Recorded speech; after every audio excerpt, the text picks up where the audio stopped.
All right, Krishna, everyone. This is acyuta-bhava from Nightlight Astrology, and this is the second talk in my series I've called Easy Practices of Surrender. So in this talk, I'm going to be discussing the importance of sacred sound. Now, in the first video, you actually saw me in the first part of this series, you heard me talk about mantra meditation. And this sort of accompanies mantra meditation, but really is separate. I kind of consider it its own practice or its own category apart from daily chanting. So if you haven't listened to Easy Practice of Surrender Part 1, check that out because there's some good information about mantra meditation. And that would be the first step that I would take and the most important step. But there are so many other simple ways we can start practicing bhakti yoga, cultivating love and devotion of God, awakening the God realization that is in our own hearts, and the overflow of which is also love for others, love for the world. The second part of this Easy Practices of Surrender series is on sacred sound. This is really, really simple. So we're going to first talk about what to add. And why what to add? Because in spiritual life, most of us don't get anywhere if all we do is reject, renounce, or cut things out that aren't good for us. We have to cut things out that aren't good for us, but we have to do so while also adding things which are, so that we're replacing one hankering for another. Because the soul's natural disposition in bhakti is to want to be attached in love to God and to the divinity in all things. It's a positivistic practice, meaning we validate the core need or desire that the heart has. And so we can't just say, just take away all desires, all attachments, don't be attached to anything, don't want anything. Because we say in bhakti, that's actually unnatural for the soul. The soul naturally wants to connect. It wants to connect to the supreme, eternal, most blissful thing imaginable, which is God. Anything else sort of fails in comparison, but we can also connect with God in so many different ways, and we can connect with God through one another as well. So in order to connect with God, we have to add positive forms of spiritual connection while also eliminating negative forms. So again, you can't just eliminate negative things, you also have to add positive things to grow closer to God. So adding, for spiritual sound, add spiritual music. That's the first one. Very simple. In bhakti yoga, that generally means kirtan. And if you are a member of my newsletter, you'll know that in my bhakti newsletter, I send out regularly. It includes spiritual music. Some recommendations on YouTube for you to just dial into a cool kirtan or hear some spiritual music, and fill that in your ears when you're cooking, when you're in between, when you're in the shower, wherever you like to listen to music. A simple thing to do is add spiritual music. Add the sounds of people chanting to God, singing to God, being in spiritual conversation with God through the singing voice. A simple way to keep the bhakti vibes going and to keep the spiritual growth, love of God, awakening of the spirit soul active. The more that we're keeping it active, the more happy we are and the more we grow spiritually. So add spiritual music. Add spiritual conversation. By that, I don't mean debating. I don't mean judging or gossiping about who's spiritual and who's not or anything like that. What we mean by spiritual conversation is literally just hanging out with people who are thinking and wanting to talk about God, and who want to talk about the like in bhakti yoga, like probably my best friend in bhakti yoga. When we get together, a lot of the times what we're talking about are our favorite passages from different sacred scriptures, or we're talking about our lives and just encouraging each other in how to relate the things that we're experiencing back to our spiritual lives. So basically just spiritual conversation where the topic is spiritual in nature and it keeps bringing it back to our cultivation of love of God. Spiritual texts, simple.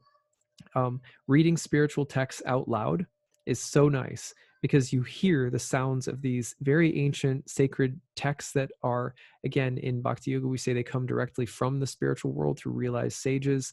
And so reading the spiritual texts aloud, like the Bhagavad Gita, like the Sri Ishopanishad series that I'm doing, reading the Yoga Sutras of Patanjali, whatever they might be, there's so many sacred texts that, that the divine is always speaking through sacred texts, but reading them out loud is hugely important because it reemphasizes things. Even I love to read out loud the book of Proverbs in the Old Testament. Beautiful, so many, or the Psalms, really beautiful. Any spiritual texts that you can read out loud that relate back to love of God, reading them out loud. So you can notice every single thing we're talking about spiritualizing what's coming into our ears. And then finally, one of the most spiritual sounds is the sound of silence, as Simon and Garfunkel sang. Krishna says in the Bhagavad Gita that that he is silence, that he is quiet. And so Krishna, God is also there in the silence, and sometimes just listening and just having more quiet time and space in our lives, where we don't think of quiet as the absence of negative, but we think of it as the positive presence of being able to hear God speak. We can't hear until we get quiet. So sometimes we need quiet as a spiritual sound. We are what we associate with. If we associate with positive spiritual sound vibrations as much as possible, then that's going to be good. And I know that some people, there are people out there in the world who can't hear, who may be deaf.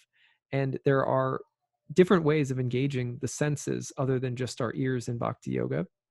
But, for those who are able to hear, the easiest maybe form aside of chanting mantra meditation is just adding into your crock pot of spiritual life, like adding spiritual sound, spiritual music, conversation, text, and deliberate quiet, the positive quiet that comes in and speaks.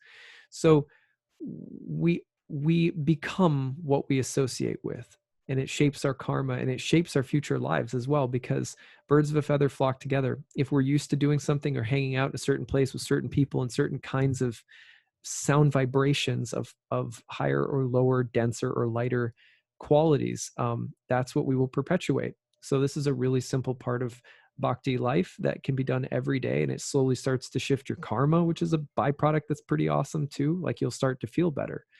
So on the other hand, we have to limit. Now, this is where the limitation comes in. First, you got to add positive stuff so we develop a higher taste, because no one thrives in spiritual life through renunciation alone or through just emphasizing that we should be without something. That's not what's natural to the soul. The soul says, I don't want to be without. I want to be connected. So limit chaotic or loud noise, just in general. We could qualify that more, but chaotic or loud noise for me is going to be, anything that's just really loud and chaotic on the news or on TV or on the radio or on, Netflix, or just anything that has more loudness and more chaotic quality to it, literally is just really difficult for the mind body to stay centered and clean and open for spiritual growth to develop. Violent noise would be similar, where there's, something on the news or something that we're allowing to come into our ears and tell us about violent or traumatic events. And then finally, irrelevant noise. Irrelevant noise means things that have absolutely no importance, like gossip TV, or anything that is purely speculative or frivolous or just a waste of time. Now, I'm not going to say that I'm above wasting my time with some, some things. But gradually what we want to do is not fill our ears with the sounds of things that have nothing to do with the growth of our soul. Because you know what? All the irrelevant noise will make us irrelevant, and we'll have made this lifetime irrelevant, and we'll have wasted an opportunity to grow spiritually in what is a very precious and rare opportunity to be born in the human body.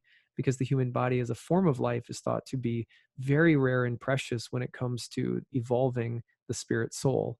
Evolving meaning just growing into our spiritual form and no longer taking material forms.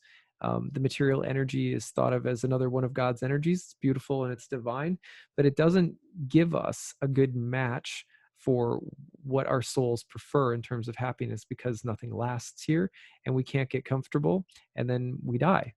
So, the basic idea is that we can evolve to a spiritual body, and that if we're not taking very seriously the opportunity to do so when we're conscious of who we are, oh, wow, I'm a conscious being.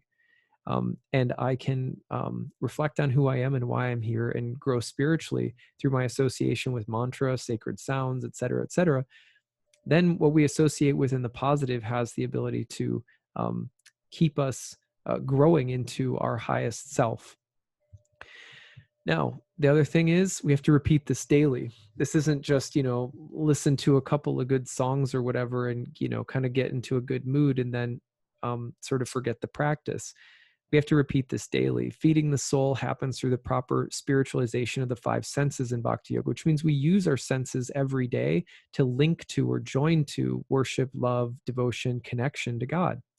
So feeding the soul sacred sound in any of the forms that we've talked about feeds the creeper of devotional life, that vine that's growing upward, the fruit of which finally in the end is love of God. And that's when we can really love others and have a positive healing impact on the world too.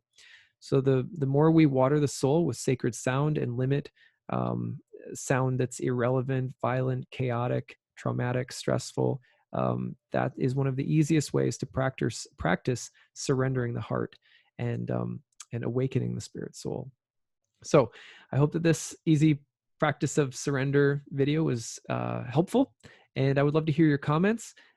Maybe reflection, something that stuck with you, something that you can see yourself doing right now, maybe one idea or even one intention that you can state as to how you might put some of this into action. And remember, if you're not already, rewatch that mantra meditation video and make sure you're chanting every day. It's the easiest, best way to keep your whole day, just start your day on the right note and keep the vibration of bhakti going, as my guru would say.